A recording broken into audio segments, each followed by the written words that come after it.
Sa alawahan na pinsan. Lola, ayos lang po ba kayo? Nahilo lang ako. Salamat, Iha, sa pagsalo mo sa akin, ha? Dito po muna tayo. Maupo muna kayo. Inumin niyo muna ang tubig na dala ko. Maraming salamat sa iyo, Iha.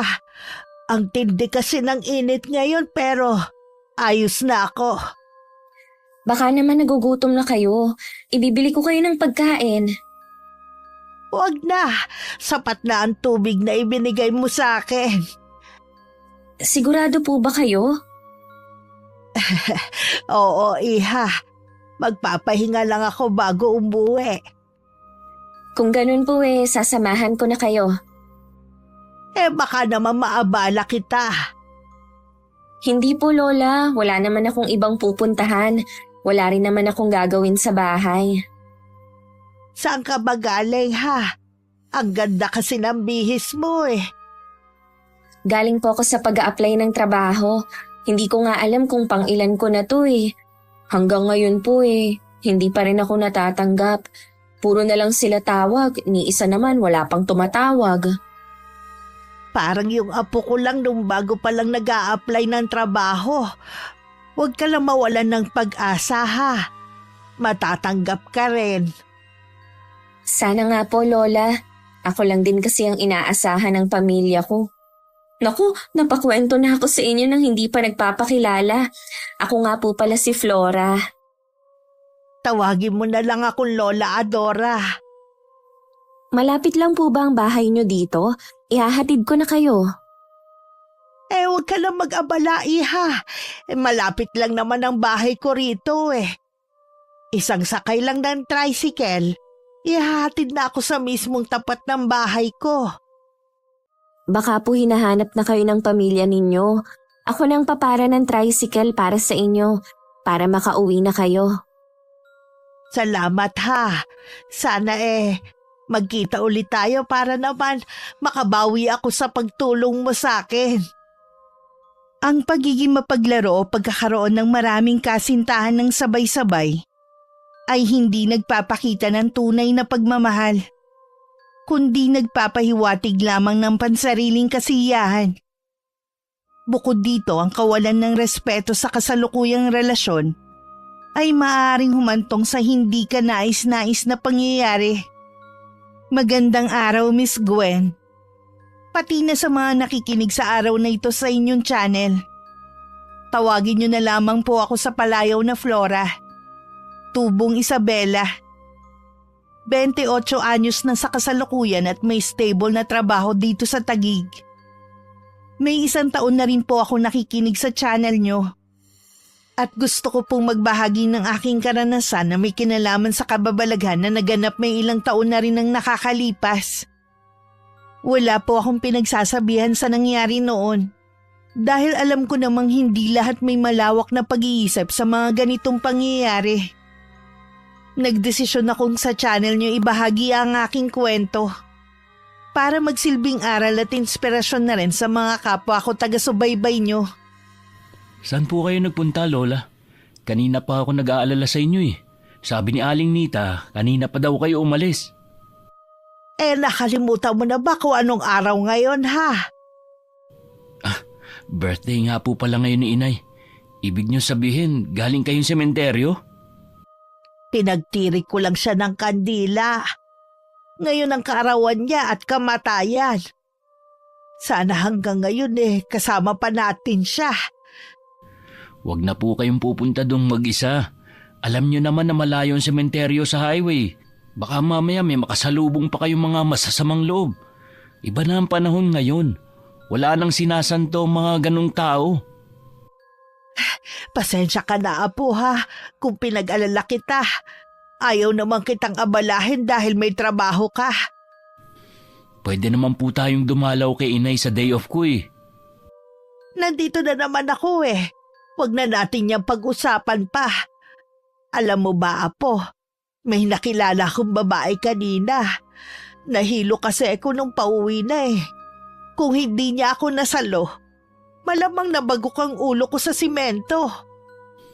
Yan na nga ba sinasabi ko Kaya ayoko kayong payagang umalis mag-isa eh. Wala namang nangyaring masama sa akin dahil sa babaeng yun eh. Mabuti po, may mabubuti pa rin mga tao ngayon. Kung wala ka nga lang nobya, palagay ko bagay kayo. Lola naman, kanina nyo lang nakilala yung babaeng yun para sabihin yan. Kahit unang kita ko pa lang sa kanya nararamdaman ko mabait siya. Ano po ba ang itsura ng babaeng tumulong sa inyo? Simple lang ang ganda niya. Kayumanggi din ang balat niya pero makinis. Kabaliktaran pala ni May. Yung girlfriend ko kasi, maladyosa ang ganda. Sobrang puti din niya na parang labanos. Lagi mong ipinagmamalaki ang nobya mong yon. Pero hindi mo naman ipinapakilala sa akin eh. Darating din po tayo dyan. Busy lang po siya ngayon eh. Sana apo, hindi ka nagkamali ng pagpili ng babaeng mamahalin mo. Ako ang unang masasaktan oras na lokohin ka ng nobya mo. Si Lola Adora na ang nag-alaga at nagpaaral kay Andy mula nang mamatay ang nanay niya. Ang ama naman niya iniwan sila mag-ina nung nasa high school pa lang siya. Mula nun mas naging malapit pa silang maglola at naging magkaramay sa lahat ng problema na dumating sa kanila. Papasok na ako ng gate nang muntik ako mabangga ni Sam, ang boyfriend ng pinsan kong si Ate May. Mahalata rito naggalit kaya nasundan ko na lang siya ng tingin. Parang may ideya na ako kung ano nangyari. Naiiling na lang akong pumasok sa loob ng bahay. Nasa sala na ako nang lumabas sa kwarto niya ang pinsan ko. Hindi rin maipinta ang mukha niya. Anong nangyari? Nakasalubong ko si Sam. Mukhang galit. Hindi nga ako pinansin kahit muntik na niya akong mabangga. Wala na kami ni Sam. Ha? Ikaw bang nakipaghiwalay sa kanya? Oo naman. Kailan ba ako hinihiwalayan ng mga nagiging boyfriend ko? Ano naman ang pinag-awayan niyo? Ayoko na sa kanya. Habang tumatagal kasi, nasasakal na ako sa kanya. Akala ko ba okay si Sam? Sabi mo pa nga balak mo nang magseryoso eh. Sa umpisa lang naman siya maayos eh. Habang tumatagal, nakikita ko na ang pagiging seloso niya. Oras-oras lagi niya akong chinecheck kung nasan ako at kung anong ginagawa ko. Pati kung sino ang kasama ko. Gusto niya, alam niya lahat. Natural lang naman siguro yun sa isang relasyon. Di rin. Akala niya yata panghihinayangan ko siya. Huwag na siyang magpapakita kahit kailan. Kung wala na ba kayo, hindi na talaga siya magpapakita? Hindi naman kasi siya payag sa pakikipaghiwalay ko. Malay mo, gaya ng dati kong mga boyfriend manggulo rin siya. Sana naman wag na siyang manggulo. Nakakatakot no, dalawa lang tayo dito sa bahay. Napakaduwag mo talaga kahit kailan. Lagi naman may rumuronda ng mga tanod dito sa village natin Kaya malabo yung iniisip mo.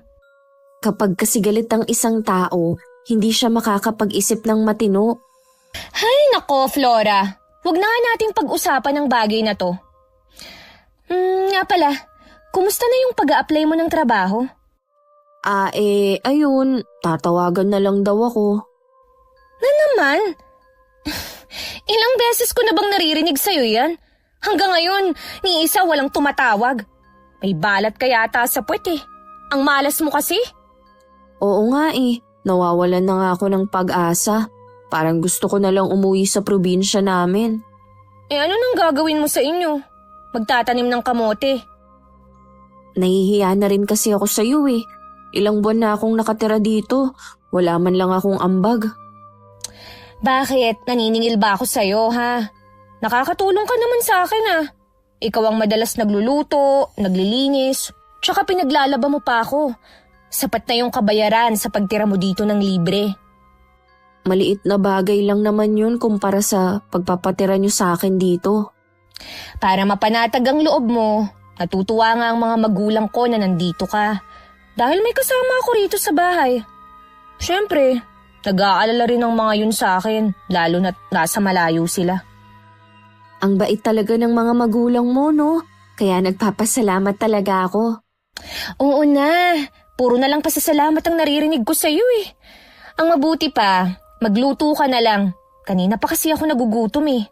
Nakalimutan ko na kasing magluto dahil sa pagdating ni Sam. Oo, sige. Magbibihis lang ako ng pambahay. Mabait at hindi naman madamot ang pinsan ko. Pinsan nga lang lumalabas ang pagkamaldita at pagiging palautos niya. Nasanay din siyang nasusunod lahat ng gusto niya. Palibhasa kasi solong anak kaya sunod ang layaw. Wala naman ako mairereklamo sa pagtira ko sa bahay nila. Yun nga lang nakakaramdam pa rin ako ng hiya kaya lahat ng pwedeng gawin, ginagawa ko na sa bahay na yon. Lumipas ang 1 linggo. Wala pa rin tumatawag sa akin sa mga inaplayan ko. Katatapos ko lang din makipag-usap sa mga magulang ko. At nasabi ko ngang hindi pa rin ako natatanggap sa trabaho. Hindi ko maiwasang maawa sa sarili ko. Pakiramdam ko kasi wala akong silbi. Oh, Flora, nagmumukmuk ka na naman dyan. Kakatapos ko lang kasing kausapin ang mga magulang ko.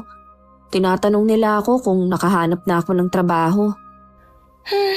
Ang hirap naman kasi ng sitwasyon mo dahil may mga umaasa sa'yo. Kaya napipressure ka sa paghahanap ng trabaho. Akala yata nila ganun lang kadali. Hindi ko naman kasi sila masisi eh. Ako lang kasi ang inaasahan nila na hahango sa kanila sa kahirapan. Eh diba? Hindi naman sila ang nagpaaral sa'yo dahil working student ka naman. Kaya late ka na rin nakatapos dahil sa kakaintindi sa kanila. Kaya nga pinilit ko makatapos para matulungan ko sila balang araw. Hindi ko naman akalain na ang hirap pa rin pala maghanap ng trabaho kahit nakatapos. Sinubukan mo na bang mag-apply bilang virtual assistant? Uso yun ngayon eh. Oo, nag-apply na rin ako. Sige, ganito na lang. Magtatanong ako sa boyfriend ko kung may alam siyang pwede mong pasukan. Ha? Nagkabalikan na ba kayo ni Sam? Gaga, hindi no? Ah, may bago ka na pala. Ang totoo niyan, kami na bago pa kami magkahiwalay ni Sam. Hindi ka pa rin nagbabago, Ate May. Baka mamaya niyan sa ginagawa mo, bumalik sa'yo yan. Anong magagawa ko kung marami ang nagkakagusto sa akin? Hindi naman ako nagpapapansin sa kanila. Kahit na, nakakaawa naman sila dahil pinagsasabay mo sila. Ang importante, hindi naman nila alam. Saan mo naman nakilala yung bago mo? Sa isang birthday party na pareho naming pinuntahan, kaibigan niya yung kapatid ng celebrant kaya siya nandun. Siguro gwapo yung bago mo kaya sinagot mo agad. Ay oo, mas gwapo pa kay Sam at magandang trabaho. Yun naman pala sana naman magseryoso ka na. Depende pa rin kung wala na akong makikita na mas higit sa kanya. Basta pinaaalalahanan na kita. Alam mo naman ang karma ngayon, digital na rin. Ay nako Flora, hindi ako naniniwala sa karma. Kaya ka ba nakabihis ngayon dahil makikipagkita ka sa kanya? Oo, sahod daw niya ngayon at ililibre niya ako. Mag-iingat ka sa pag-uwi ha. Sigurado nagagabihin ka na naman. Huwag mo na akong hintayin ha. May dala naman akong susi eh. Hinatid ko pa si Ate May hanggang sa may gate para maisara ko na rin sa loob. Hinintay ko na rin siya makasakay bago ko pumasok sa loob ng bahay. Binalikan ko na ang ginagawa kong paghahanap ng trabaho sa laptop niya. Pinahiram na niya sa akin yun dahil meron naman siyang isa pa. Sa edad na 28, 2 beses palang nakaranas magtrabaho ang pinsan ko. Suportado naman kasi siya ng mga magulang na nagtatrabaho sa ibang bansa. Minsan nga ikinuwento niya na sabi ng nanay niya na mag-asawa na lang siya. Tutal nasa tamang edad na siya para lumagay sa tahimik. Kailan mo ba ako papayagang dumalaw sa bahay niyo? Kahit naman kasi dumalaw ka sa amin, wala naman doon ang mga magulang ko. wala akong maipapakilala sa'yo na kamag-anak. Di ba nabanggit mo na nasa inyo ang pinsan mo? Oo, nakikitira siya sa bahay dahil naghahanap nga ng trabaho. Baka naman meron kang alam na pwede niyang pasukan oh. Magtatanong ako sa HR kung meron pang bakante sa amin. Ay, salamat ah. May balat yata yun sa puwet eh. Kaya hindi matanggap sa mga ina-applyan niya. Gusto na ngang mag-apply na dishwasher eh. Pinipigilan ko lang. Hindi naman siguro dahil may balat siya. Mahirap lang talaga maghanap ng trabaho ngayon. Kahit nga kakagraduate mo pa lang, hahanapan ka pa rin ng experience eh. Yun na nga eh. Ang pinsan ko naman, marami nang napasukan na trabaho dahil nga working student siya dati. Ewan ko ba? Bakit siya nahihirapan ngayon maghanap? Tiyaga lang ka mo at huwag siya mawawalan ng pag-asa. Ang inaalala rin niya kasi, yung siya lang ang inaasahan ng pamilya niya. Ay nako, ang hirap maging breadwinner talaga. Mas maswerte ka pala sa pinsan mo. Oo naman no. Ay, siya nga pala. Alam mo bang kinukulit na ako ng lola na makilala ka? Sana isa sa mga araw na to, maipakilala na kita. Di ba, sabi ko naman sa'yo na tsaka na lang. Bago pa lang naman ang relasyon natin eh. Tsaka, ang ipinapakilala kasi sa mga magulang o lola, yung may plano ng magpakasal. Kaya nga gusto na kitang ipakilala kay lola dahil yun naman ang plano ko. Ano? Nagbibiro ka ba? Mukha ba akong nagbibiro? Maliban sa bago pa lang ang relasyon natin, hindi pa ako handang mag-asawa. 28 ka na at 30 naman ako. Nasa tamang edad na tayo para bumuo ng pamilya. Kahit umabot pa ako ng 30 anyos, kung hindi pa ako handa, hindi ako magpapakasal. Hindi naman kita pipilitin Kaya lang kita gustong ipakilala sa lola ko para malaman mo na seryoso ako sa'yo. Alam ko naman yun eh. Wala kang dapat patunayan. Siya nga pala, pagkatapos nating kumain pwede mo ba akong samahan? May gusto lang kasi akong bilhin Oo naman. At saka mamasyal naman tayo. Nabanggit nga ni Ate May na tutulungan ako ng boyfriend niyang makapasok sa trabaho nito. Pero halos 1 linggo na wala pa rin akong balita. Hindi pa rin naman ako nawalan ng pag-asa na makakahanap ako. Sinunod ko rin ang payo sa akin ng pinsan ko na mag-relax muna. Baka daw kaya hindi ako matanggap sa trabaho dahil hindi pa man ako nagsisimula. Haggard na akong tignan. Habang nag-iisa sa bahay may biglang pumasok sa isip ko. Pumunta ako ng araw na yun sa simbahan para magdasal na sana magkaroon na ako ng trabaho. Humingi din ako ng tawad dahil noon ko lang naalalang pumasok sa simbahan. Hindi ko rin inaasahan na pagkatapos ng ilang linggo, muli kong makikita ang matandang babaeng tinulungan ko noon. Siguro po may hiniling din kayo kaya kayo nasa loob ng simbahan. Ako po kasi hiniling ko sa kanya na gabayan ako sa paghahanap ng trabaho. Hindi ka pa pala nakakahanap ng trabaho hanggang ngayon. Sa totoo lang wala na akong hinihingi sa kanya na ano pa man. Kundi ang patawarin niya ako sa mga naging kasalanan ko. Siguro po, pinatawad na kayo ng ating Panginoon. Sana nga, iha. Uuwi na po ba kayo ngayon, Lola?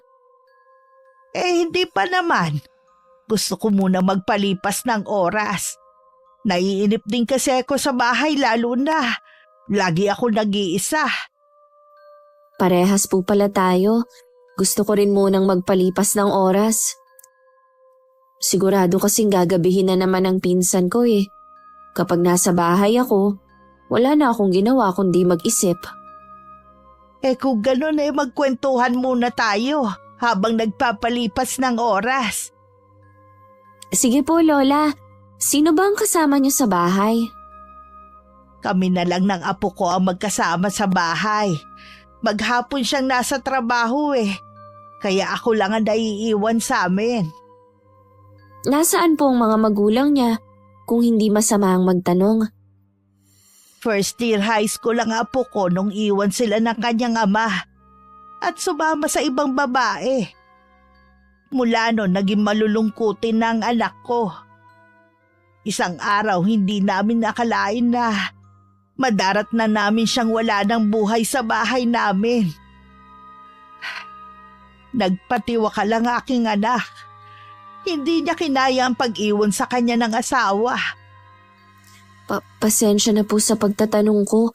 Hindi ko alam na ganun pala kasama ang nangyari. Ayos lang, iha. Matagal na naman yun nangyari. Yung asawa po ng anak niyo, nagpakita pa ba? Matagal na rin siyang patay. Nagbayad na siya sa ginawa niya sa aking anak. Ulila na po pala ang apo ninyo. Maswerte pa pala ako dahil buhay pa pareho ang mga magulang ko.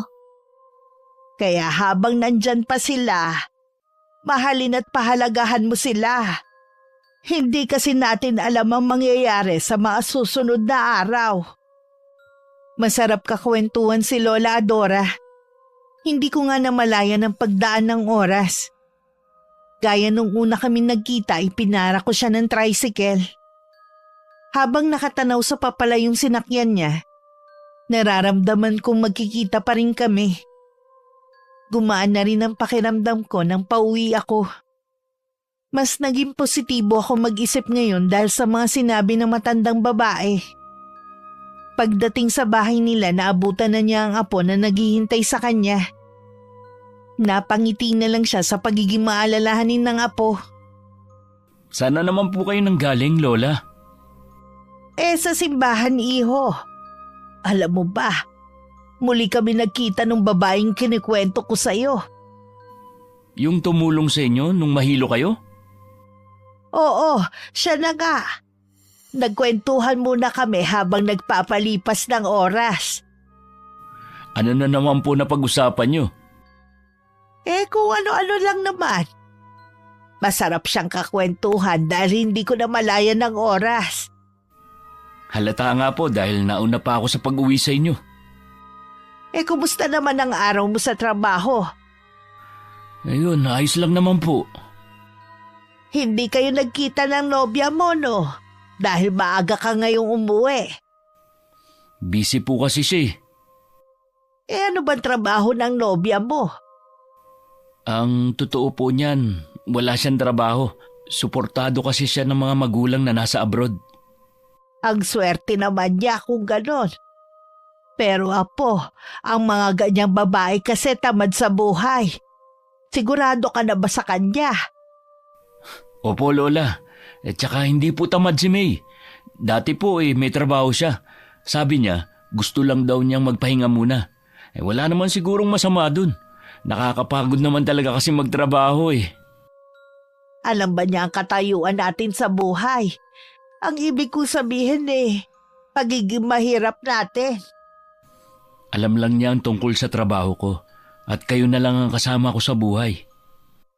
Nag-aalala ako na baka bigla kanyang talikuran oras na malaman niya na ganito lang ang buhay natin eh. Hindi naman tumitingin sa katayuan si May. Mabait po siya. Kung ganun, papuntahin mo siya rito. Sige po, La. Iimbitahan ko siya dito sa atin. Alam kong kinakabahan ka rin. Pero mabuti na yung maaga pa lang. Makilala mo na ang tunay na kulay ng nobya mo. Pag-uwi sa bahay, himalang naabutan ko na si Ate May. Kausap niya ang mama niya sa kabilang linya. Sa nakikita kong reaksyon niya, hindi maganda ang pinag-uusapan nila. Pumasok na muna ako sa kwarto ko at nagpalit ng pambahay. Ilang sandali lang lumabas na rin ako. Tapos na ang pinsan ko sa pakikipag-usap niya at ngayon nakasalampak siya sa upuan. Halatang problemado siya na hindi ko naman nakikita dati. Mamas boy talaga? Kainis? Ha? Sinong mamas boy? Sino pa ba? Di si Sam. Nagsumbong ba naman sa nanay niya? Alam mo naman na magkaibigan ng mga magulang namin eh. Di nakarating tuloy kay mama. Hindi naman yata mismong si Sam ang nagsabi kay Tita Claire. Ganun na rin yun. Kung tunay na lalaki siya, hindi na niya kailangan pang magsumbong sa nanay niya. Ano siya? Batang paslit na inaway? Baka naman dahil sa sama ng loob na pakwento siya sa nanay niya. Para tuloy akong bata na pinagalitan ni mama. Sabi pa niya, babawasan daw niya ang allowance ko. Piruin mo yun. Wala tayong magagawa sa bagay na yan. Sila naman kasi ang nagtatrabaho eh. Naisip ko na nga na magtrabaho na lang ulit eh. Hindi naman kasi kakasya sa akin kapag binawasan nila ang padala. Sa tingin ko yan ang maganda mong gawin. Akala yata niyang si Sam. Porke nalaman ni mama, makikipagbalikan na ako sa kanya. Lalo ko siyang kinaiinisan ngayon.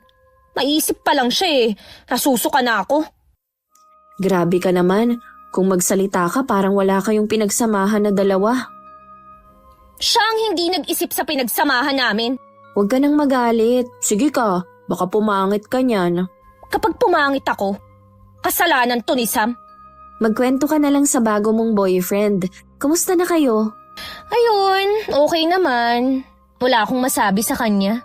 Sobrang perfect nga niya eh. Yun naman pala eh. Bakit hindi ka masaya? Sabi kasi ng tropa ko, mahirap lang daw si Andy. At yung nanay niya, nagpakamatay nung bata pa siya dahil hindi kinaya ang pag-iwan sa kanila ng tatay niya. Wala naman akong nakikitang masama doon. Ang problema kasi, masyado siyang seryoso na naiisip na niyang magpapakasal kami. Sabi mo nga, perfect siya at pareho naman kayong nasa tamang edad. Paano nga kung totoong mahirap lang siya? Maganda naman ang trabaho niya kaya nasisiguro kung kaya kanyang buhayin. Alam mo, Flora, sa pag-aasawa, gumagaan lang ang buhay ng babae kapag mayaman ang napangasawa. Kung mahirap lang din naman, kahit maganda pa ang trabaho niya, dagdag responsibilidad lang yun sa ating mga babae. Ikaw naman sa huli ang magdedesisyon sa bagay na yan. Gusto nga niya akong imbitahan sa kanila eh. Pero parang tinatamad na ako. Pagbigyan mo na para mas lalo mo siyang makilala at malaman ang katayuan niya sa buhay. Kung sa bagay nga. Baka din sabi lang yun ng tropa ko, no? Alam ko kasi na matagal na siyang may crush kay Andy eh. Pero ako ang niligawan. Hayaan mo. Kapag binanggit niya ulit, papayag na ako. Nang mga sumunod na araw, nag-apply na naman ako ng trabaho. Gaya ng mga nauna, tatawagan na lang daw ako. Inabot pa ng 3 araw bago may tumawag sa akin.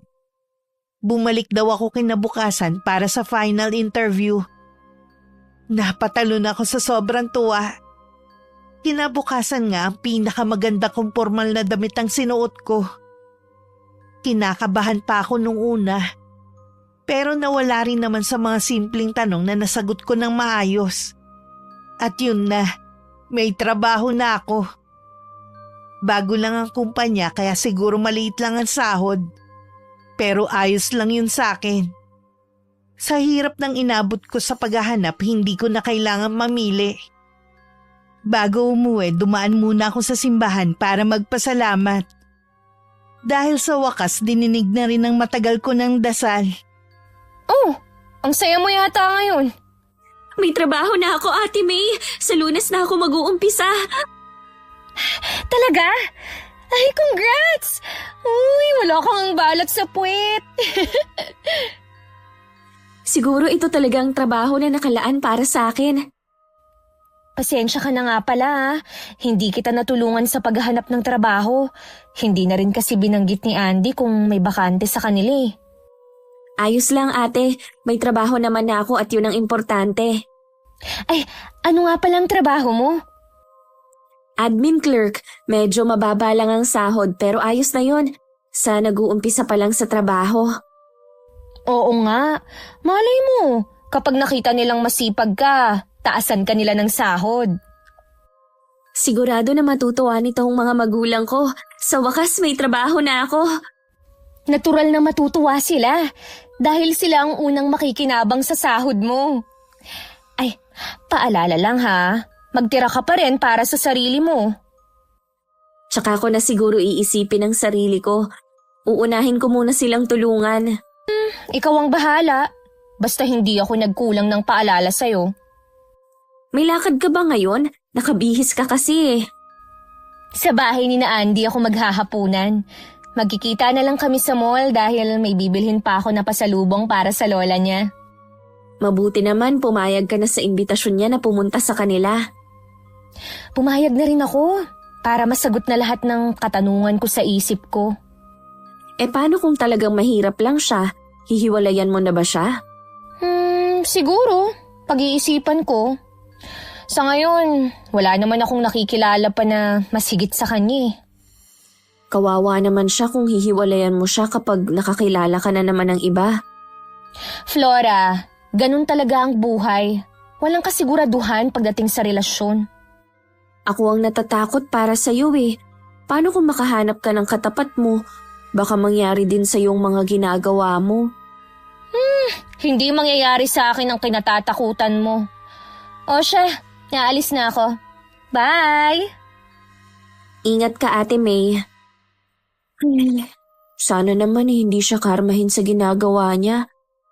Ang masama kasi, pinagsasabay pa niyang mga nagiging boyfriend.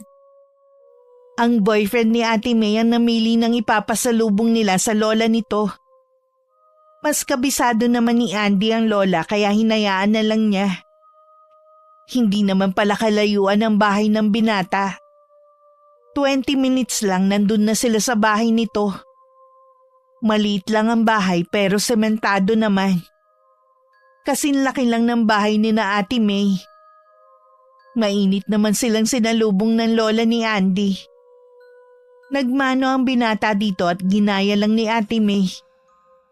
Hinagod naman siya ng tingin na matandang babae at hindi na nabura ang pagkakangiti. Sa hapunan na rin nila itinuloy ang pagkukwentuhan. Totoo nga ang sabi ng apo ko. Napakaganda mo, iha. Salamat po. Nakuha ko ang ganda ko sa mama ko. Maganda rin kasi siya nung kasing edad ko siya eh. Siguradong maganda at gwapo ang magiging anak ninyo. Lola naman, wag na po muna natin yung pag-usapan. Pasensya na kayo ha. Salamat nga pala, May. Pinaunlakan mo na dito maghapunan. Matagal na kasi kitang gustong makilala eh. Ganon din naman po ako. Kayo po bang nagluto ng ulam? Ang sarap kasi. Ako nga, iha. Mabuti na gustuhan mo. Ikaw ba nagluluto din? Naku, hindi ho. Pritong itlog nga, nasusunog ko pa minsan eh. Ang pinsan ko ho ang laging nagluluto. At dati, puro lang ako pa-deliver ng pagkain ko. Ganun ba, iha?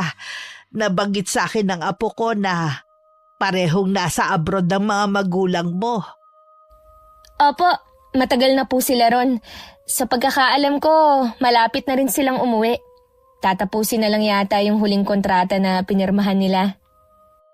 Sa bagay, lahat naman natututunan kapag may asawa na. Ang totoo po niyan, hindi ko pa naiisip ang pag-aasawa.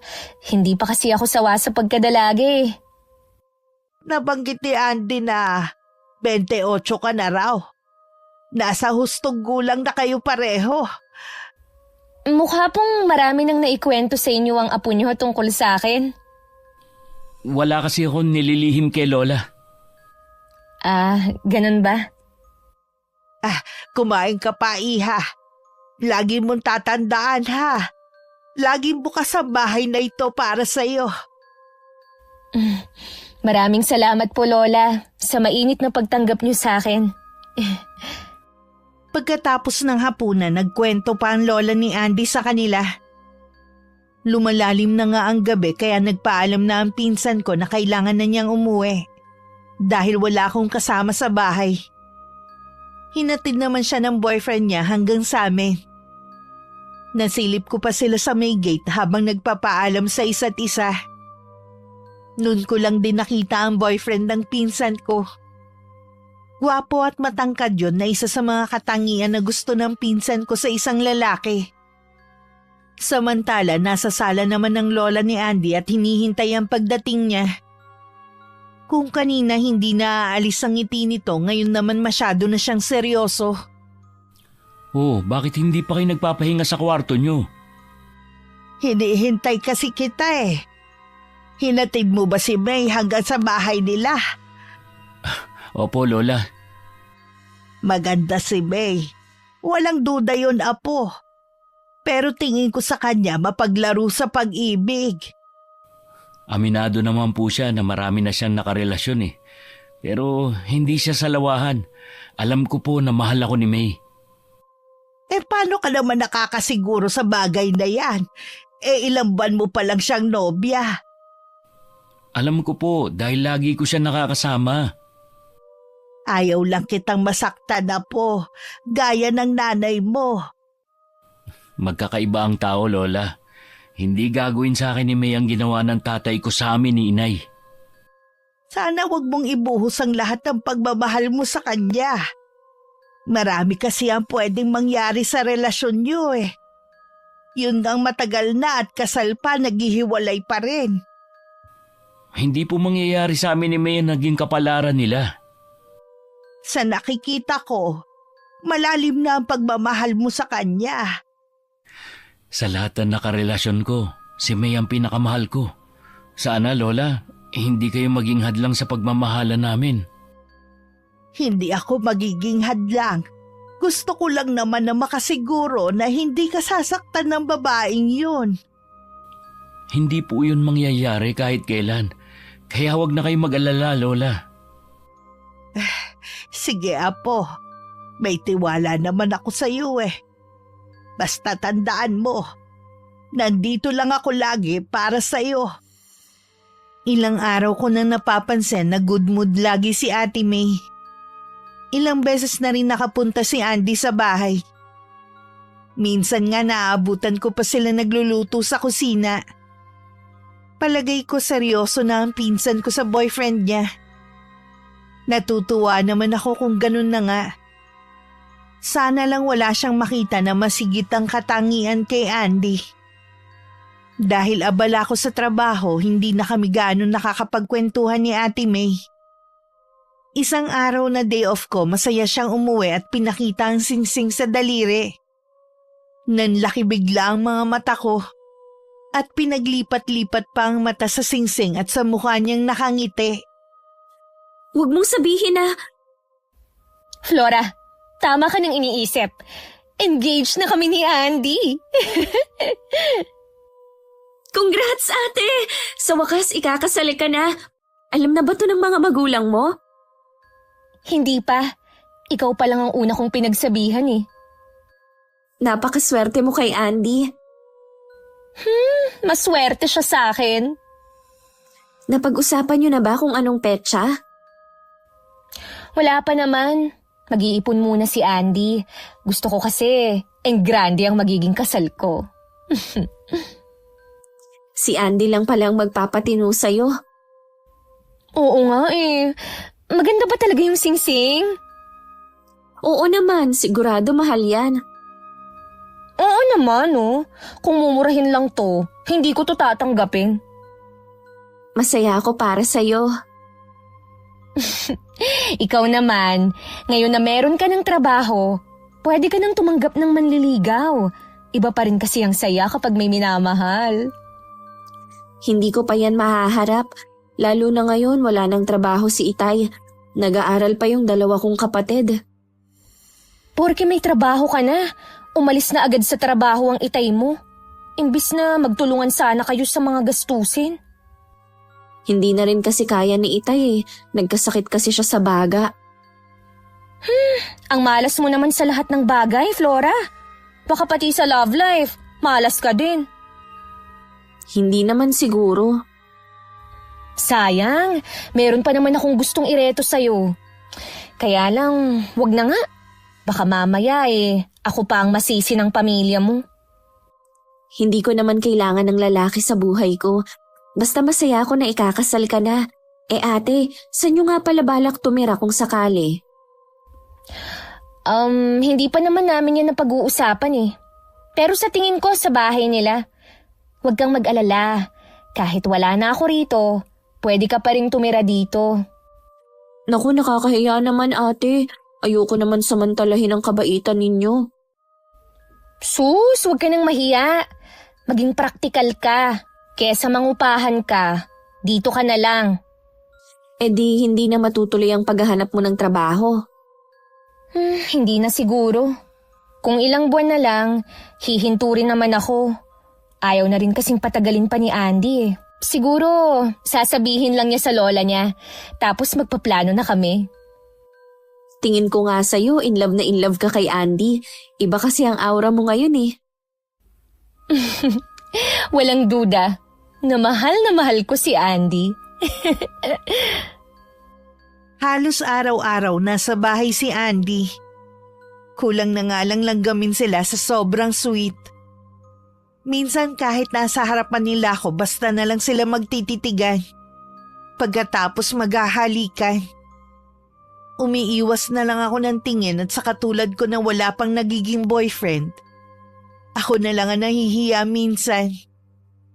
Siguro ganun lang talaga ang mga in love. Ilang buwan na lagi silang ganun. At tanggap na rin ng mga magulang ng pinsan ko ang plano niyang pagpapakasal. Balak nga nilang umuwing mag-asawa sa araw na yon.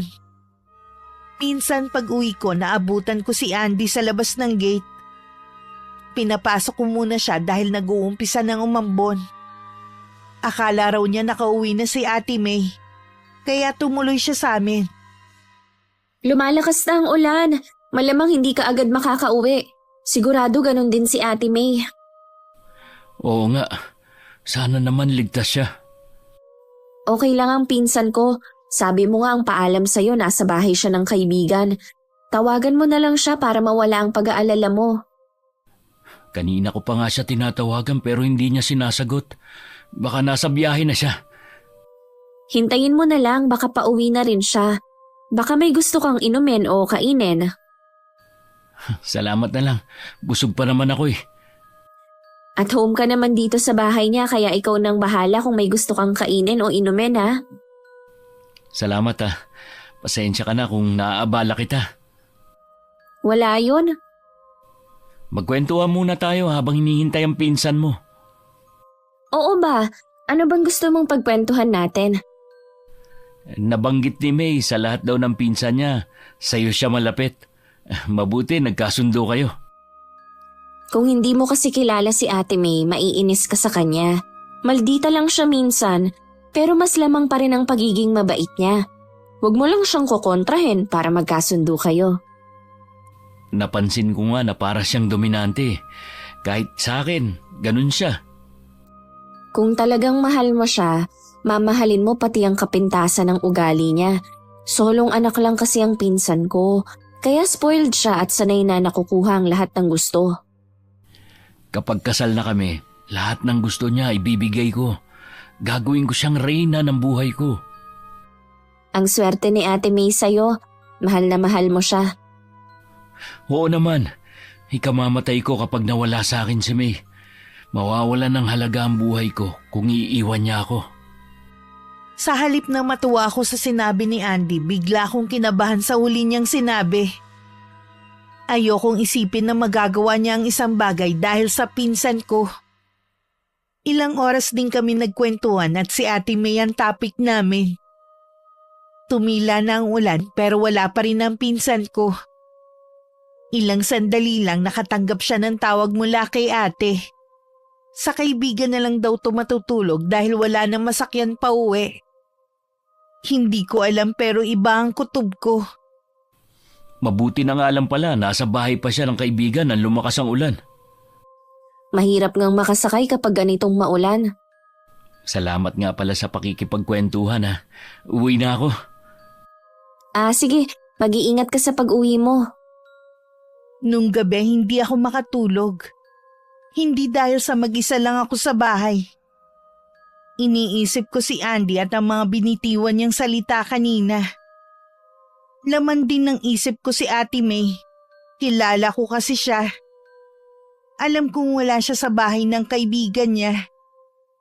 Sana naman wag niyang sasaktan ng binata. Dahil nararamdaman kong may masamang mangyayari oras na talikuran niya ito. Kinabukasan hapon na kami nagkita ni Ate May pag uwi ko galing trabaho. Unang napansin ko kakaiba ang aura niya. Sandali lang niya ako sinulyapan at ibinalik na agad ng paningin sa cellphone na hawak. Anong oras ka nakauwi kanina?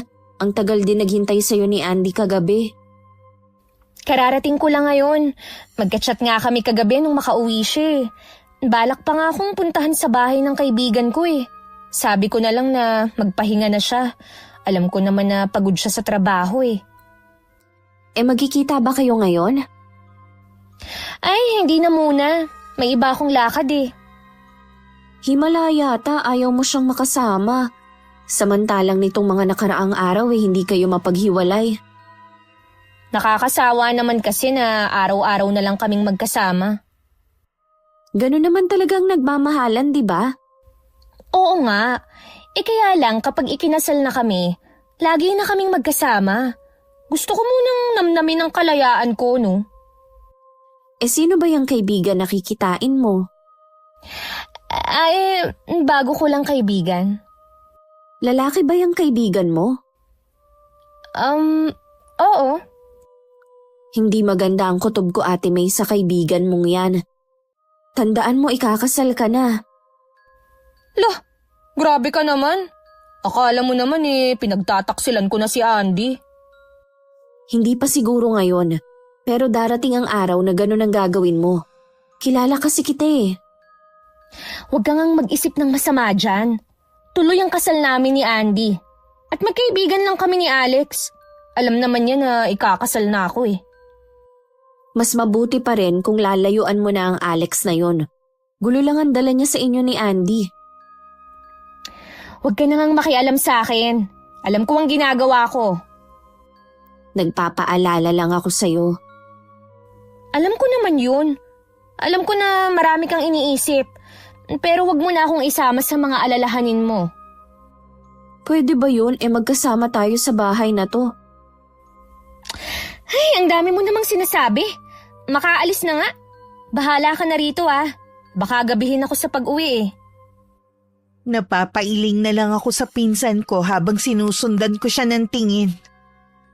Wala naman akong magagawa kundi pagsabihan lang siya dahil buhay naman niya yon. Hindi ako pwedeng basta na lang manghimasok. Nang gabing yon, hindi umuwi si Ate May. Nag-chat na lang siya na hindi uuwi.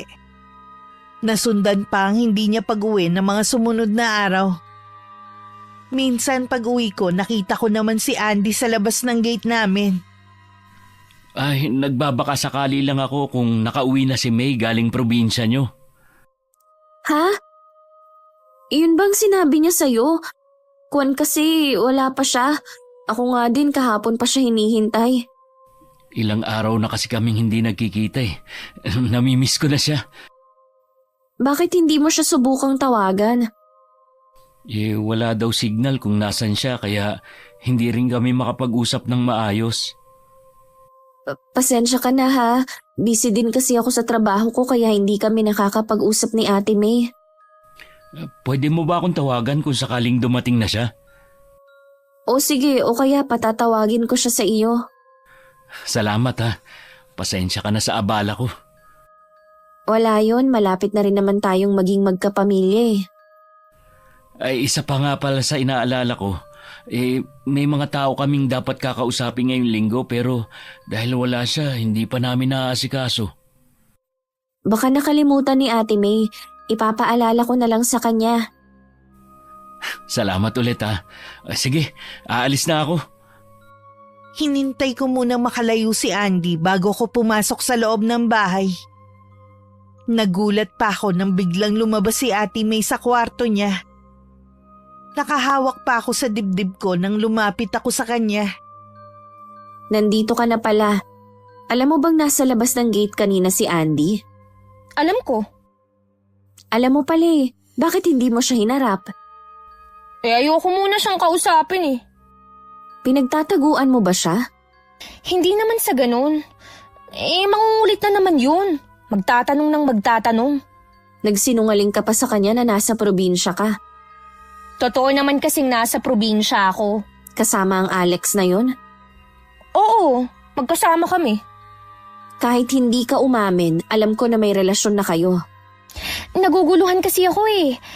Hindi kagwapuhan si Alex pero alam ko na kaya niyang ibigay ang lahat ng gusto ko kapag siya ang pinili ko. Kaya naman ni Andy yun, di ba? Flora, mas may pera pa rin si Alex. Huwag mo naman sanang pagsabayin silang dalawa. Baka sa huli ikaw din ang mapahamak. Hindi mo pa naman ganun kakilala si Alex eh. Ipinakilala na rin niya ako sa pamilya niya at tanggap nila ako. Pag-isipan mong mabuti ang magiging desisyon mo para wala kang pagsisihan sa huli. Lagi pa rin umaalis si Ate May. Hindi ko lang alam kung sino ang kinakatagpo niya. Sana lang matauhan siya at si Andy pa rin ang piliin. Hindi ko na rin naman naaabutan ng binata sa labas ng gate kaya wala akong ideya kung ano na ba ang nangyayari sa kanya. Kahit gusto ko nang alamin ng tungkol sa kanila ng pinsan ko, mas gusto ko pa rin na si Ate May ang kusa magkwento sa akin. Day off ko ng araw na yun kaya nasa bahay lang ako maghapon. Akala ko pagising ni Ate May aalis na naman siya. Pero naupo lang siya sa sala. Ilang sandali pa may nag-doorbell at siya na ang tumayo para alamin kung sinong dumating. Oh, bakit hindi ka pa nakabihis? Masama kasi ang pakiramdam ko eh. Ayoko munang umalis. Paano yung mga kakausapin nating tao? I-cancel mo muna ang lakad natin. Nilalagnat ka ba? Baka kaya mo naman. Nakakahiya kasi sa kanila eh. Kung nahihiya ka sa kanila, edi ikaw na lang ang makipagkita. Hindi pwedeng ako lang. Dapat tayong dalawa. Tungkol naman to sa kasal natin eh. Andy, hindi mo ba ako naiintindihan ha? Masama ang pakiramdam ko. O sige, hindi na kita pipilitin. May gusto ka bang kainin? Bibili ako. Huwag na. Wala naman akong ganang kumain eh. Gusto ko lang magpahinga. Gusto mo bang samahan kita? Paano ako makakapagpahinga kung sasamahan mo pa ako? Siyempre mahihiya naman ako na matulog niyan. Oo, sige. Aalis na lang ako. Magpahinga ka na ha. Tatawagan na lang kita mamaya. O sige na. Ingat ka sa pag-uwi mo. Kay Andy ako naaawa. Akala ko pa naman ayos na sila at siya pa rin ang pipiliin ng pinsan ko. Pero sa nakita ko at narinig mukhang hindi siya ang pinipili. Siguro kumukuha lang siya ng tiyempo kung paano makikipaghiwalay. Alam ko kasi ang mga ganitong style ni Ate May. Bakit hindi mo nalang diretsuhin yung tao kaysa naman paasahin mo pa? Hindi ko kasi alam kung paano ko sasabihin sa kanya eh. Naaawa rin naman ako. Mas nakakaawa kasi kung aasa pa siyang may kasal na magaganap. Alam ko naman yun eh. Sinunod ko naman ang sinabi mo na pag-isipan kong mabuti ang desisyon ko. Si Alex na talaga ang gusto ko. Baka nabubulagan ka lang kay Alex dahil sabi mo nga, mas mapera siya. Gusto ko lang naman na maging praktikal. Ang hirap kaya ng buhay ngayon. Kahit parehong may trabaho ang mag-asawa, kulang pa rin ang kita. Hinusgahan mo na agad si Andy, hindi mo pa nga siya nakakasama sa iisang bahay eh. Hihintayin ko pa bang mangyari yun? Halata naman sa buhay na ayos lang ang pamumuhay nilang maglola. Kung sigurado ka na sa desisyon mo, huwag mo na sanang patagalin ang pagsasabi. Oo na, tsitsyempo lang ako sa mga susunod na araw. Lingid pala sa pinsan ko may nakarating na kay Andy na merong nakakita sa kanya na may kasamang ibang lalaki. Ayaw lang nitong maniwala dahil sa tiwala at pagmamahal niya sa pinsan ko. Nararamdaman din naman niya ang malamig na pakikitungo sa kanya ni Ate May nitong nagdaang araw. Pero binabaliwala lang niya yon. Ayaw niya mag-isip na baka may iba na si Ate May kahit iba ang kutob niya. Sila na nun na marami ang nagsabi sa kanya. Napapalit-palit ng boyfriend ng pinsan ko at minsan pinagsasabay pa. Unang kita pa lang kasi niya rito, tinamaan na siya. Alam na niya agad na si Ate May ang gusto niya makasama habang buhay. Hindi yata pumupunta rito ang nobya mo, iho. Busy po kasi siya, Lola. Kumusta naman ang pag-aayos ninyo sa kasal, ha? Okay naman po. Bakit parang malungkot ka yata? Hindi, Lola. Pagod lang ako sa trabaho. Apo, sigurado ka na ba na gusto mong pakasalan si May? Oo naman po. Wala nang makakapagpabago ng isip ko. Ang kasal kasi panghabang buhay. Ayoko lang kasi na kung kailan nakatali na kayo pareho. Tsaka nyo maiisip na iba pala ang gusto ninyo. Lalo na si May. Huwag kayong mag-alala. Hindi mangyayari sa amin ni May ang nangyari sa mga magulang ko kung yun ang inaalala nyo. Papuntahin mo dito si May para mabasbasan ko siya, ha? Meron din kasi kung ibibigay sa kanya eh. Sige po, Lola. Kapag hindi siya busy, isasama ko siya rito. Ipagluluto ko ulit siya ng mga paborito niyang pagkain. Siguradong matutuwa si May. O siya, maiwan na muna kita, ha? May kailangan lang akong sabihin kay Nita. La, kumusta na pala ang anak niya? Ayos naman si Marivic. Nagbayad na ang lalaking nang iwan sa kanya. Kinarma na siya sa ginawa niya. Anong ibig niyong sabihin? Patay na ang lalaking yon. Sabi binangungot daw. Pero paniwala ng mga magulang, kulam ang ikinamatay. Ang sama naman ang naging karma niya. Oo ga, natupad din naman ang hiling ni Marivic. Walang ibang babae ang nakinabang sa nobyo niya. Nito mga nagdaang araw, lagi na naman namin bisita si Andy. Mukha naman okay sila pero hindi na ganun ka-sweet. Gaya ng dati kapag nasa bahay sila. Hindi naman ako makapag-usisa sa pinsan ko dahil madalas pa rin siyang umaalis. At madaling araw na umuwi. Habang nasa trabaho ako, nagulat ako nang biglang nag-chat sa akin si Andy. Tinatanong niya kung meron daw ibang lalaki ang pinsan ko. Sinagot ko namang wala at siya lang ang boyfriend nito. Nang tanungin ko siya kung bakit niya yun naitanong, hindi na siya sumagot. Balisa tuloy ako sa ilang oras pang natitira sa trabaho ko. Mabuti na lang pag-uwi ko, nasa bahay lang si Ate May. Binanggit ko agad sa kanya ang chat sa akin ni Andy. Nagtalo kasi kami kanini. Kinancel ko na ang kasal namin. Sinabi ko na hindi pa pala ako handa. Sana tuluyan ka na lang nakipaghiwalay sa kanya. Ayaw niyang pumayag. Pilit niya akong pinapaamin kung may iba na raw ba ako. Dahil may nagsabi raw sa kanya na may nakakita sa akin na may kasamang ibang lalaki. Siyempre, hindi ko pwedeng aminin yun. May iba ka naman kasi talaga, dapat inamin mo na lang ang totoo. Basta. Ayaw ko na siyang makita pa. Hindi rin naman pala maganda yung sobrang bait na lalaki. Ganon siya eh. Yung iba nga ganyang katangian ang gusto sa lalaki. Ikaw naman ayaw. Napagkumpara ko kasi sila ni Alex. Tsaka naglaho na ang pagmamahal ko kay Andy. Hindi basta-basta nawawala ang pagmamahal. Nakahanap ka na kasi agad ng kapalit ni Andy. O baka hindi mo talaga siya minahal. Siguro nga tama ka. Mas naaawa talaga ako kay Andy. Alam mo, makakahanap din siya ng mas higit sa akin. Sa umpisa lang masakit, pero lilipas din yun. Bakit ba ganun mo na lang kadaling sabihin yan? Para kang walang nasaktan. Ano ba kasing alam mo sa pagmamahal, ha? Hindi ka pa naman nagkaka-boyfriend, Huwag mong sabihin na may gusto ka kay Andy. Wala akong gusto sa kanya. Naaawa lang ako sa mga iniiwan mo. Alam mo, Flora, ang mabuti pa, huwag ka na lang makialam sa akin. Ang trabaho mo na lang ang problemahin mo at kung paano ka magpapadala sa inyo.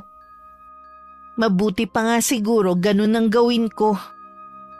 Naapektuhan na rin kasi ko sa mga ginagawa niya. Kahit kasi nasa trabaho ako, sumasagi sa isip ko ang mga ginagawa niya. Ibinaling ko na lang sa ibang bagay ang atensyon ko at kapag umuwi ako, hindi na ako nagtatanong. Hindi ko na rin sinasagot ang mga chat sa akin ni Andy tungkol kay Ate May. Kahit anong pagmamakaawa niya, hindi talaga ako sumasagot. Minsan pag uwi ko, naabutan ko si Andy. May hawak pa siyang bulaklak. Nagtatalo sila ni ate. Hindi ko tuloy malaman ang gagawin ko. Nakaharang kasi sila sa may pinto. Andy, hindi ka ba talaga makaintindi ha? Wala na tayo. Tapos na. Ano ba kasi nagawa kong mali, ha? Sabihin mo, aayusin ko. Wala nga sabi eh. Akala ko mahal kita. Pero hindi pala. Paano ang plano nating kasal? Di ba nga pinakancel ko na? Hindi ko kayang mawala ka sa akin, May. Andy, makakahanap ka rin ng iba. Huwag mo na akong kulitin pa. Nakakaabala ka na eh. Hindi ako susuko sa iyo, May. Baka naguguluhan ka lang. Handa naman ako maghintay. Huwag ka lang makipaghiwalay sa akin. Alam mo, mas madali pang kausap sa iyo ang bata eh. At kung sa akala mo, madadala mo ako sa paawa mo, pues, nagkakamali ka. Lalo kung naiinis sa ganyang ugali. Lalo nang pakikipag-usap mo sa mga kaibigan mo. Hindi ko lang kasi kayang mawala ka. Gusto ko lang ipaalam sa lahat kung gaano kita kamahal. Pinahiya mo ako sa mga kaibigan ko eh. Akala mo naman inapi kita. Patawarin mo na ako. Hindi ko na gagawin yun. Ang gusto ko na lang, mawala ka sa buhay ko ng habang buhay. Yan ba talaga ang gusto mo? Oo, kaya patahimikin mo na ako. Ate May, nakakahiya sa mga kapitbahay, naririnig kasi ang pagtatalo nyo. Siguro sa loob na lang kayo ng bahay mag-usap. Hindi na kailangan. Paalis na rin naman siya eh. Hindi pa ako tapos makipag-usap sa iyo. Talaga bang hindi ka makaintindi ha? Alam ko na kaya ka umatras sa kasal natin dahil meron ka ng iba. Sabihin mo kung sino siya. Bakit hindi ka makasagot ngayon? Ha? Sinabi ko na kung bakit ako umayaw sa'yo. Huwag mo nang ulit-ulitin ang tanong. Umalis ka na lang at huwag nang babalik dito. May, mag-usap muna tayo. Huwag ka munang pumasok sa loob ng bahay, May! Andy, nakikiusap ako sa'yo. Umalis ka na lang. Huwag ka nang manggulo. Lalo mo lang pinapalala ang sitwasyon eh. Tanggapin mo na lang na ayaw na sa'yo ng pinsan ko. Alam ko na meron kang nalalaman. Sabihin mo kung sinong pinagpalit sa akin ng pinsan mo. Wala akong alam. Tantanan mo na lang si Ate May. Ikaw lang naman ang masasaktan eh. Malalaman ko rin kung sinong lalaking ipinalit sa akin ng pinsan mo. Kung sakali na malaman mo, anong gagawin mo? Sa tingin mo kaya makikipagbalikan pa sa'yo si Ate May? Kilala ko ang pinsan ko. Kapag umayaw na siya sa isang relasyon, hindi na siya bumabalik.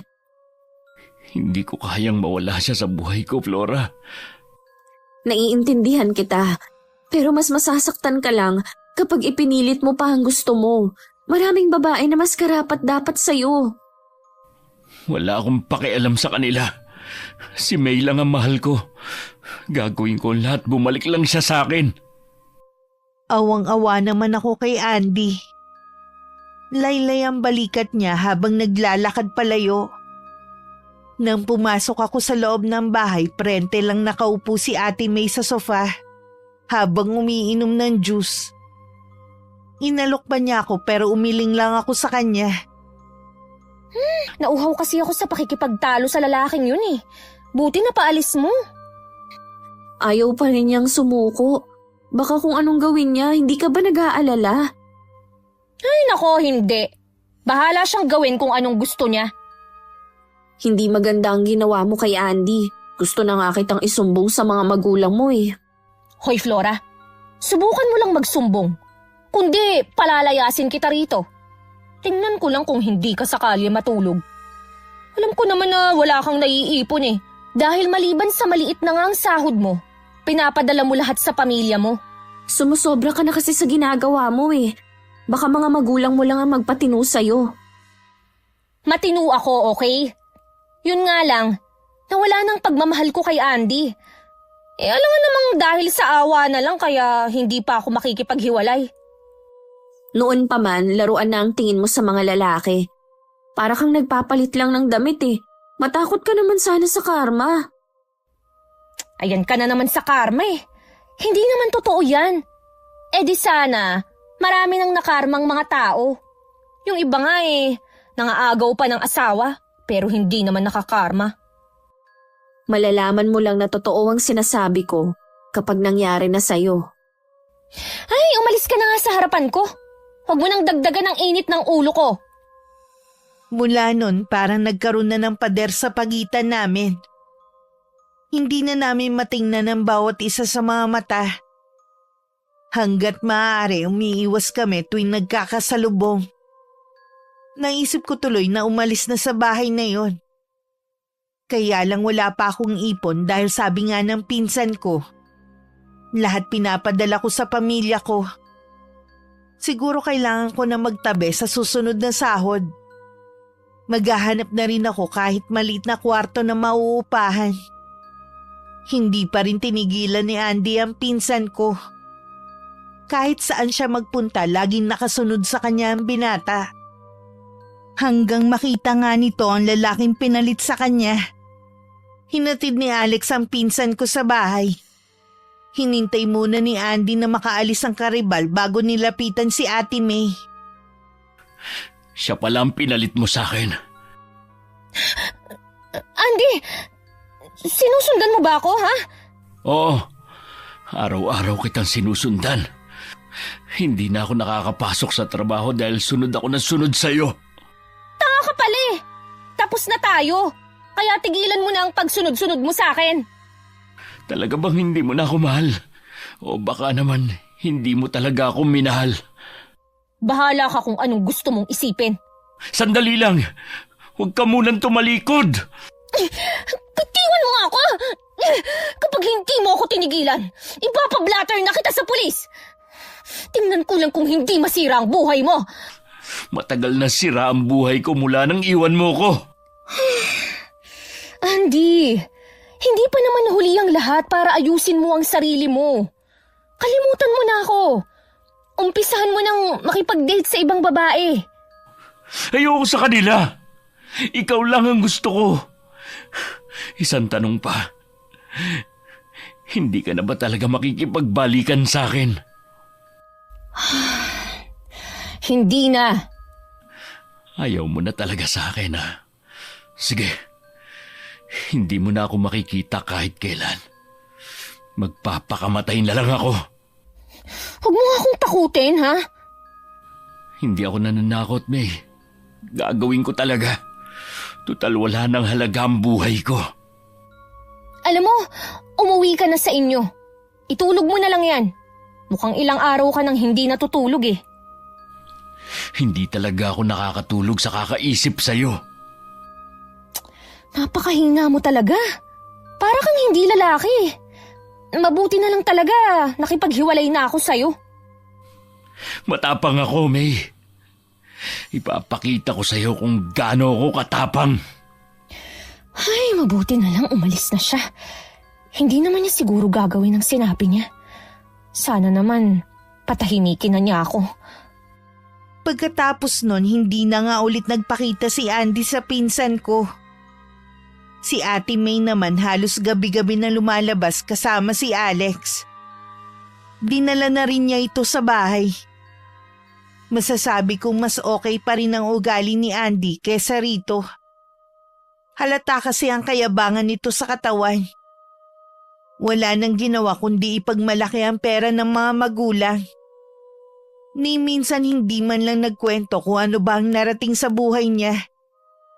Mukhang gaya ng pinsan ko, asa lang din sa mga magulang kaya siguro nagkasundo ang dalawa. Habang nagsasaya sila, may isang tao namang nagdurusa. Si Andy yun. tuluyan na siyang nag-awol sa trabaho at nagkulong na lang sa bahay. Nagkunwari siyang work from home sa lola niya para hindi nito mahalata ang nangyayari sa kanya. Tuwing kaharap din ng lola niya, lagi siyang nakatawa at nakangiti. Mabuti naman lumabas ka ng kwarto mo, apo. Kanina ka pa hindi kumakain eh. Pasensya na, Lola. Ang dami kasing pinagawa ng boss ko sa akin eh. Nangangayayat ka na nga eh. Huwag mo naman sanang abusuhin ng sarili mo. Huwag po kayo mag-alala. Matatapos na rin ang ginagawa ko. Sana nga, dahil lagi ka na lang nagkukulong sa kwarto eh. Si May nga pala, kailan mo iimbitahin ulit dito? Naku, gusto na nga niyang pumunta dito eh. Kaya lang, abala po talaga ako. Sino nga pala ang nag-aasikaso ng kasal nyo kung lagi ka lang nandito sa bahay? Ipinaubaya ko na kay May ang lahat. Siya na ang bahalang mag-asikaso. Masaya ba kayo para sa akin, Lola? Oo naman, dahil nakikita ko na magiging masaya ka kay May. Siya lang ang babaeng mamahalin ko habang buhay. Para ka talaga nanay mo kapag nagmahal, todo bigay, kahit wala nang matira sa sarili. Patawarin niyo po ako, La. Para saan naman ang paghingi mo ng tawad ha? Bakit bigla ka naging malungkot? Kasi hindi na kayong magiging priority ko. Ayos lang yun, apo. Naiintindihan naman kita eh. Ganun talaga kapag bubuo ka na ng sarili mong pamilya. Sila na ang magiging prioridad mo. Lagi pa rin naman ako nandito sa tabi niyo. Hindi ako mawawala. O siya, sige na kumain ka muna. Lalabas lang ako ha. Sinunod ko kasi ang payo mo na maglibang kaya lagi ako nagmamadyong eh. Sana hindi ka magalit sa akin ah. Hindi po ako magagalit. Natutuwa na nga ako at meron kayong pinaglilibangan eh. Hindi yung lagi na lang kayong nandito sa bahay. Maiwan na muna kita ha. Baka hinihintay na ako ng mga kalaro ko eh. Nang makalabas ang lola ni Andy, hindi na niya naitago ang sakit na nararamdaman. Natatawa pa siyang naiiyak dahil nagawa niyang maitago sa lola niya ang pinagdadaanan. Imbis na kumain, naglinis siya ng buong bahay. Nilaban niya ang mga marurumi nilang damit at nag-ayos ng mga gamit. Inilagay na rin niya lahat ng mga damit niya sa malaking kahon. Hindi na rin naman niya yun magagamit kahit kailan. Sapat na sa kanya ang damit na ibinigay sa kanya noon ni Ate May. Yun ang sinuot niya pagkatapos maligo. Samantala, abala naman sa pag-iimpake si Ate May. Sasama raw siya kay Alex sa pagbabakasyon. Kinakausap na rin niya ako pero hindi na tulad ng dati. Ramdam ko ang pagkailang niya sa akin at ganun din ako. Kailan naman ang balik mo, te? Baka kasi may maghanap sa'yo eh. Hindi ko alam kung anong isasagot ko. 1 linggo kaming magbabakasyon ni Alex sa probinsya nila. Mag-enjoy kayo sa bakasyon nyo. Salamat. Siya nga pala, Ate May. Naghahanap na ako ng mauupahan na kwarto. Pasensya na kung natagalan ako dito sa bahay ninyo. Hindi mo naman kailangang umalis eh. Pasensya na sa mga nabitiwan kong salita ah. Huwag ka nang umalis. Gusto ko rin kasing matuto sa buhay eh. Mangyayari lang yon kung magsusolo ko. Ikaw, pag-isipan mo pa rin mabuti.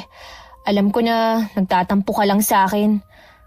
Wala na naman na si Andy sa buhay ko eh. Wala na tayong pagtatalunan. Mabuti nga tinigilan ka na niya eh. Natauhan na siguro. Akala mo naman kasi mauubusan ng babae. Baka nga ganun lang talaga siya magmahal. Ibang klase rin siyang magmahal. Parang hindi ko rin kayang tumagal sa kanya. Mabuti na rin pala dumating si Alex sa buhay ko. Sana makahanap na agad siya ng babae na mamahalin siya gaya ng pagmamahal niya. Huwag na nga natin siyang pag-usapan. Ano palang gusto mong pasalubong? Kahit ano, bahala ka na. Mag-iingat kayo.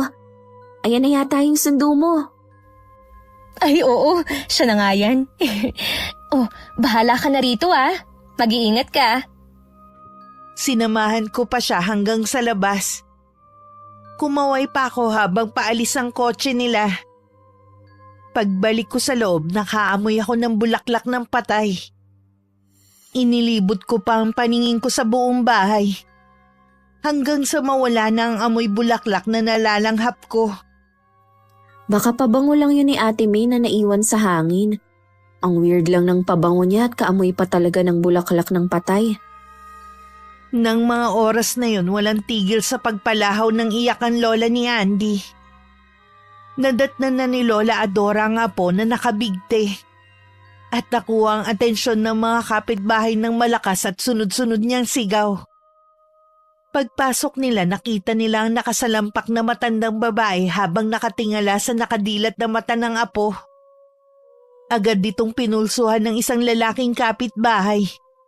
Pero hindi na to humihinga.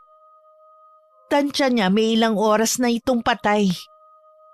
Sa burol, dumating ang mga kaibigan, kaklase at ilang katrabaho ni Andy. Isang lalaki ang lumapit kay Lola Adora at nagpakilala na katrabaho at kaibigan ng binata. Sa lahat ng dumarating para makiramay, isang taong hinahanap ng kanyang mga mata. Si Ate May. Hindi ko po akalain na tototohanin ni Andy ang sinabi niya na pagpapakamatay. Akala ko po, dala lang ng sama ng loob. Sinabi sa'yo ng apo ko na magpapakamatay siya. Anong dahilan niya? Hindi po niya matanggap na nakipaghiwalay sa kanya si May. Hiwalay na sila. Pero wala namang binabanggit si Andy na wala na sila eh. Nung araw na nagpakamatay siya, binanggit pa niya na si May ang nag-aasikaso ng kasal nila. May ilang linggo na po silang hiwalay. Wala na rin siyang trabaho dahil hindi na siya pumapasok dahil sa pagsunod-sunod niya kay May, kahit saan po ito magpunta. Lahat pala ng mga sinabi niya sa akin eh. Puro kasinungalingan para maitago lang ang nararamdaman niyang sakit. Ano daw dahilan ni May kung bakit siya nakipaghiwalay sa apo ko? Ang sabi po ni Andy, may iba na raw po ito na pinalit sa kanya. Nagawa pa niyang ipagpalit ang apo ko gayong ikakasal na dapat sila. Napakasama niyang babae. Marami po kami nagpayo sa kanya na kalimutan na lang si May. Pero ni isa po sa amin, wala siyang pinakinggan. Sarado po ang isip niya sa mga sinasabi namin. Ang apo ko, nasaktan talaga siya ng gusto dahil sa babaeng yun. Ano pa bang kulang kay Andy para ipagpalit niya sa iba? Mapera daw po kasi yung lalaki kaya siya pinagpalit. Salamat, iho. Naliwanagan ang isip ko kung bakit yung nagawa ng apo ko. Nagbabaga sa galit ang puso ni Lola Adora. Sa harapan ng kabaong ng apo niya, sumumpa siya sa isip na magbabayad ang pinsan ko sa ginawa sa kanya. Ipapatikim niya ang hagupit ng puot niya. Apo ko, bakit mo ko iniwan? Paano na ako ngayon? Nag-iisa na lang ako sa buhay. Bakit kailangan mong sundan ang yapak ng nanay mo?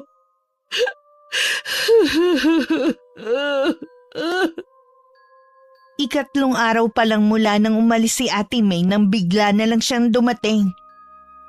Namamagari ng mga mata niya na parang galing sa pag-iyak. Pagkakita niya sa akin, basta na lang niya inilapag ang dalambag sa sahig at yumakap sa akin. Nag-aalala naman akong tinanong kung ano nangyari. Pero patuloy lang siya sa pag-iyak. Hinintay ko muna siyang kumalma bago ulit tanungin. Nag-away ba kayo ni Alex kaya ka biglang umuwi? Hindi, Flora. Hindi kami nag-away ni Alex. Sinadya talaga naming tapusin ang bakasyon. Bakit naman? Tumawag kasi si Ruel sa akin. Yung kaibigan at katrabaho ni Andy. Sabi niya, wala na raw ang kaibigan niya. Nagpakamatay raw.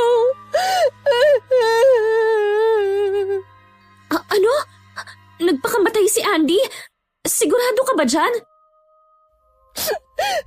Nung una, hindi rin ako naniwala eh. Pero pinadala niya yung litrato nito na nasa kabaong niya. Diyos ko po, bakit niya ginawa yun? Flora, ako raw ang dahilan kung bakit nagpakamatay si Andy. Desisyon ni Andy yun, hindi ka nila pwedeng sisihin. Anong gagawin ko? Pupunta ba ako sa burol niya? Oo naman, kailangan mong pumunta. Sasamahan kita. Sigurado na galit sa akin ang lola niya. Kaya ko ba siyang harapin? Lakasan mo ang loob mo. Tanggapin mo na lang kung ano ang sasabihin ng lola niya at humingi ka ng tawad. Hindi ko naman kasi alam na gagawin niya yung banta niya eh. Akala ko nagbibiro lang siya o kaya nananakot para makipagbalikan ako sa kanya. Mag-ayos ka na at pupunta na tayo ngayon. Habang papunta kami, ramdam ko ang matinding kaba ng pinsan ko. Pagdating sa bahay ni na Andy, maraming tao ang nandun. Natuon sa amin ang paningin nilang lahat. Ang nagpagulat talaga sa akin nang ituro ni Ate May ang lola ni Andy. Siya kasi ang matandang tinulungan ko noon. Hindi ako makapaniwalang sa ikatlong pagkakataon na magkikita kami. Sa burol pa ng apo niya. Nang makaharap niya kami, nagulat din siya nang makilala ko. Bakit magkasama kayong dalawa? Magpinsan po kami, Lola Adora. Iba talaga magbiro ang tadhana. Sino mag-aakala na pinsan mo pala ang babaeng dahilan ng pagkamatay ng apo ko? Nandito po kami para makiramay at makita sa huling sandali si Andy. Ang kapal ng mukha mo para pumunta pa rito. Di ba ilang beses mong pinagtabuyan ng apo ko? Ayan na siya sa kabaong. Natupad na ang gusto mo na hindi na siya makita kahit kailan.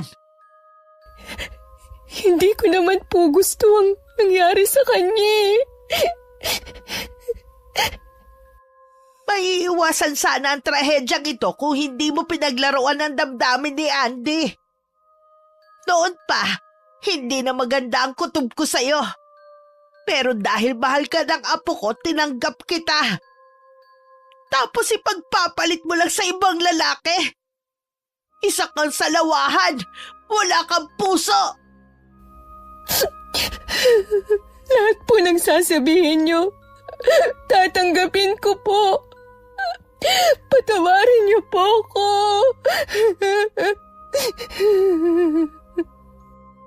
Ano pa ang magagawa ng paghingi mo ng tawad, ha? May ibabalik ba nun ang buhay ng apo ko? Umalis na kayo. Ayoko na makita kayo rito. Nisilipin ang apo ko sa kabaong, wala kang karapatan. Naiintindihan ko po kung hindi niyo pa ako mapapatawad sa ngayon. Kailanman hindi kita mapapatawad. Magbabayad ka ng malaki sa ginawa mo sa apo ko. Mas matinding pasakit ang mangyayari sa'yo. Lola Adora, kahit ang pakikiramay ko na lamang ang tanggapin ninyo, hindi ko po alam na apo ninyo si Andy. Tutuloy na po kami. Ilang araw ding nagmukmuk si Ate May sa bahay. Hindi ko alam kung kanino niya nalaman na nailibing na si Andy. Basta sinabi lang niya yun sa akin. Dahil ayaw nga lumabas ng pinsan ko, si Alex na lang ang madalas na dumalaw sa kanya. Hanggang dumalang na rin ang pagpunta nito. Sa palagay ko dahil sa nangyayari kay ate na kahit ako nahihiwagaan din. Habang lumilipas kasi ang mga araw, patanda ng patanda ang itsura niya. Nagiging kulubot na rin ang balat niya. At kahit anong kain, bumabagsak pa rin ang katawan niya. Dapat siguro nagpapacheck up ka na sa doktor. Baka mamaya may malala ka na palang sakit. Wala naman akong nararamdaman na kakaiba sa katawan ko, maliban sa pagbabago ng itsura ko. Yun nga walang makapagpaliwanag sa kung anong nangyayari sa'yo. Yun naman si Alex kung kailan kailangan tsaka naman hindi na nagparamdam. Ang panlabas ko lang pala ang minahal niya at hindi ang pagkatao ko. Kahit paano nakita mo na ang tunay niyang ugali. Ang layo niya kay Andy. Parusa na siguro sa akin to ni Andy. Totoo nga ang sabi mo tungkol sa karma. Sinisingil na ako ngayon. Magbihis ka na at sasamahan na kita sa ospital. Huwag na nating patagalin ang pagpapatingin mo sa doktor. Sa pagtataka namin, hindi naman kinakitaan ng sakit ang pinsan ko. At okay naman ang ginawang lab test sa kanya. Nagpa-second opinion pa kami sa ibang doktor pero ganun pa rin ang resulta. Pagdating sa bahay, hapong-hapo ang pinsan ko. Kahit sinong makakita, iisipin na may sakit siya. Pero bakit ganun ang resulta ng check-up sa kanya? Anong iniisip mo? Iniisip ko yung resulta ng check-up sa'yo at ang huling sinabi ni Lola Adora. Nasabi lang yun ng matanda dahil sa galit niya sa akin. Paano kung wala ka naman talagang sakit, kundi meron lang nagbigay sa'yo? Ano naman ang ibig mong sabihin? Baka kasi kinukulam ka. At si Lola Adora ang iniisip mong gumawa nito? Oo, kapag hindi natin naagapan ng karamdaman mo, hindi lang yan ang mararanasan mo. Umpisa pa lang yan ang paghihirap mo. Anong gagawin ko? Hihingin natin ang kapatawaran niya. Yun lang ang tanging paraan. Paano niya ako mapapatawad kung nawala ang kaisa-isa niyang apo? Malabo na patawarin niya ako. Siguro, tatanggapin ko na lang ang kapalaran ko. Pinakamabisa pa rin ang dasal.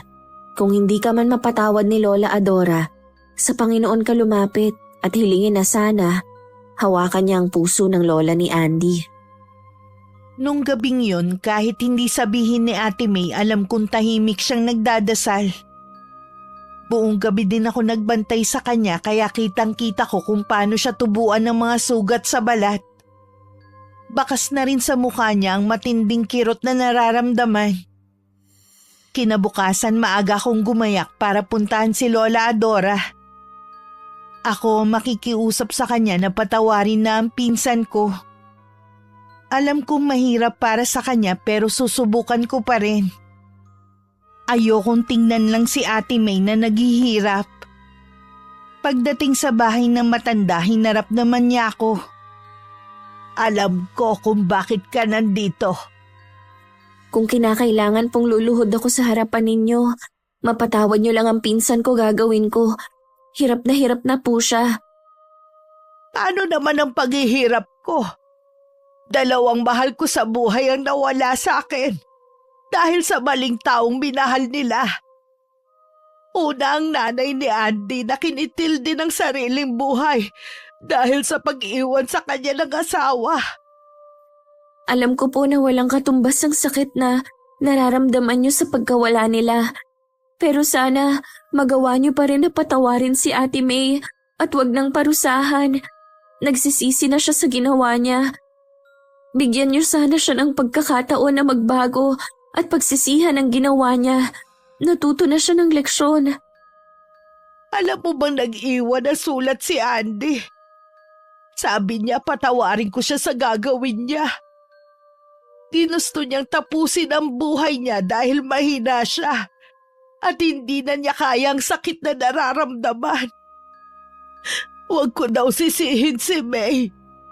Hanggang sa huli, pinsan mo pa rin ang iniisip niya.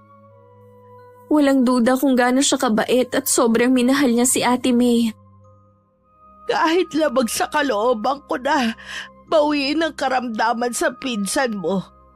Dahil yun ang hiling ni Andy gagawin ko para sa kanya. Marami pong salamat, Lola Adora. Umuwi ka na sa inyo. Isipin mo na lang na ito ang bayad ko sa ginawa mong pagtulong sa akin noon. Sana maimpluwensyahan mo ang pinsan mo na maging mabuting tao. Pag-uwi ko sa bahay, sa gate pa lang, sinalubong na ako ni Ate May. Magaling na nga siya at para lang siyang nagdahilan. Nang sumunod na araw, pinuntahan ulit namin si Lola Adora para magpasalamat. Pero hindi na niya kami hinarap. Nirespeto na lang namin ang kagustuhan niya. At sana maghilom ang sugat ng pagkawala ng apo niya. Hindi na namin makakalimutan ang pangyayaring ito habang buhay. Ako na naging saksi sa lahat ng nangyari. At si Ate May na naging dahilan para mawala ang isang buhay. Alam kong dadalhin na niya sa konsensya niya ang nangyari kay Andy. Pero ang leksyon na natutunan niya ang magtuturo sa kanya sa tamang direksyon sa pag-ibig. Isa rin sa nagpaantig sa puso ko si Lola Adora. Sa kabila ng sakit at pangungulila niya, mas pinili pa rin niyang magpatawad. Sana nagustuhan niyo ang aking ibinahaging kwento at magbigay aral sa ating lahat. Maraming salamat po, Miss Gwen. Wakas.